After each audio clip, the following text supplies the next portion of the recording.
Hi hello welcome back to my channel Supriyashri vlogs. ఈరోజు ఒక snack రెసిపీతో మీ ముందుకు వచ్చాను. మన ఇంట్లో ఎప్పుడైనా అన్నం మిగిలిపోతే ఏం చేయాలో అర్థం కానప్పుడు మనం స్నాక్ లాగా ఈ రెసిపీని ట్రై చేయొచ్చు.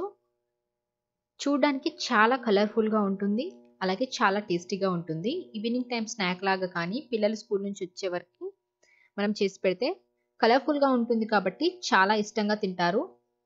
అలాగే స్నాక్ రెసిపీస్ అంటే పిల్లలకి చాలా ఇష్టం కాబట్టి మనం ఇంట్లోనే ఇలా చేసి పెడితే చాలా హెల్తీగా ఉంటుంది. చూడడానికి మన కలర్ఫుల్గా చాలా బాగున్నా ఇందులో మనం చాలా వెజ్జీస్ అనేవి యూస్ చేస్తాం. సో దట్ పిల్లలు తినని వెజిటబుల్స్ ఏమైనా ఉంటే ఇందులో మనం యాడ్ చేసి ఇవ్వడం వల్ల వాటిని పిల్లలు తెలియకుండానే తింటారు. మనం కూడా నచ్చిన వెజిటబుల్స్ ఏమైనా కూడా ఇందులో యాడ్ చేసేసుకొని తినొచ్చు. ముందుగా రైస్ని కొంచెం మిక్సీ పట్టేసుకుంటే ఈ విధంగా మెత్తగా అయిపోతుంది. అప్పుడు ఇందులో క్యారెట్ తురుము, అలాగే బీట్రూట్ తురుము. క్యారెట్ తింటారు చాలామంది కానీ బీట్రూట్ తినడానికి ఇష్టపడరు. అలాంటప్పుడు మనం బీట్రూట్ని ఇందులో యాడ్ చేసేసుకుంటే టేస్ట్ అనేది మనకు తెలియకుండా తినేస్తాం. అలాగే చిన్నగా తరిగిన ఒక ఉల్లిపాయను వేసేసి, అలాగే అందులో చిన్నగా చాప్ చేసేసిన పచ్చిమిర్చి, కొంచెం కొత్తిమీర కూడా వేసేసి మనం మొత్తం కలిపేసేయాలి. ఇందులో ఇప్పుడు మీకు ఏమైనా ఆకుకూరలు కావాలన్నా కొంచెం వేసేసుకోవచ్చు. తగినంత ఉప్పు వేసేసి, తగినంత కారం కూడా వేసేసి, కొంచెం పసుపు, అలాగే కొంచెం గరం మసాలా, కొంచెం ధనియాల పొడి వేసేసి ఇవన్నీ కూడా మనం కలిపేసుకోవాలి. మనం ఇదంతా మంచిగా బాగా మిక్స్ చేసి ఈ విధంగా ఒక పిండి ముద్దలాగా కలిపేసుకోవాలి. మనం అన్నం మిక్సీ పట్టేస్తాం కాబట్టి మనకు ఈజీగానే రెడీ అవుతుంది. ఇప్పుడు ఒక చిన్న బాల్ లాగా రెడీ చేసేసుకొని దీన్ని ఈ విధంగా ప్రెస్ చేసి టిక్కీస్ లాగా మనం ఈ విధంగా చేసేసుకోవాలి. మీకు నచ్చిన షేప్లో అయినా చేసేసుకోవచ్చు. ఈ విధంగా చేసేసుకున్న తర్వాత ప్యాన్ని స్టవ్ పైన పెట్టి దానిపైన కొంచెం ఆయిల్ వేసేసి, ఆయిల్ హీట్ అయ్యాక మనం ఇందాక రెడీ చేసి పెట్టుకున్న టిక్కీస్ని ఒక్కొక్కటిగా మనం ప్యాన్ పైన పెట్టేసుకొని ప్యాన్ ఫ్రై అనేది చేసేసుకోవాలి. మీకు కావాలనుకుంటే డీప్ ఫ్రై కూడా చేసేసుకోవచ్చు, కానీ డీప్ ఫ్రై అంత హెల్దీ కాదు కాబట్టి నేను ప్యాన్ ఫ్రై చేసేస్తున్నాను.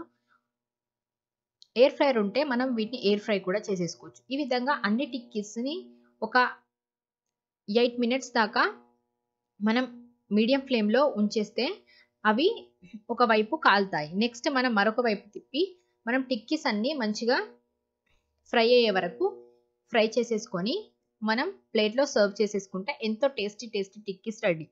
ఇందులో ఈ సాస్ కనుక మీరు చేసి పెడితే పిల్లలు చాలా ఇష్టంగా తింటారు.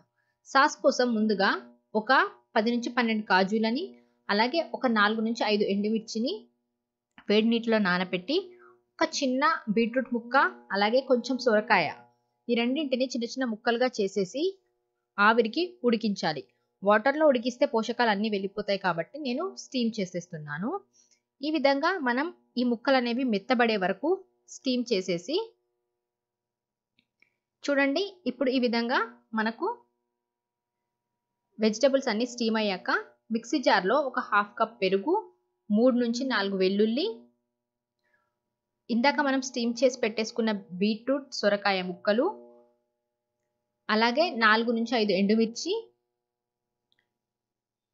ఇందాక నానపెట్టేసుకున్న కాజు వేసేసుకోవాలి. ఎండుమిర్చి మాత్రం తప్పకుండా 4 లేదా 5, చిన్నగా ఉంటే 5 యూస్ చేయండి, లేదంటే 4 యూస్ చేయండి సరిపోతుంది.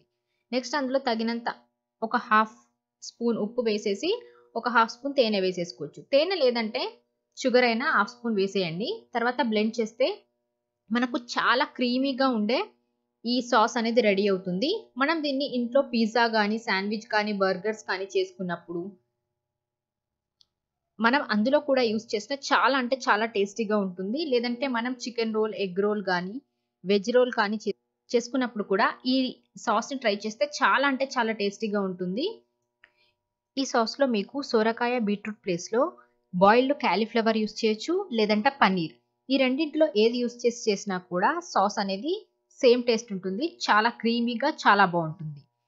అలాగే సాస్ అంతా రెడీ అయ్యాక మనం ఇందులో హాఫ్ స్పూన్ లెమన్ అనేది స్క్వీజ్ చేసేసుకుంటే టేస్ట్ అనేది చాలా బాగుంటుంది.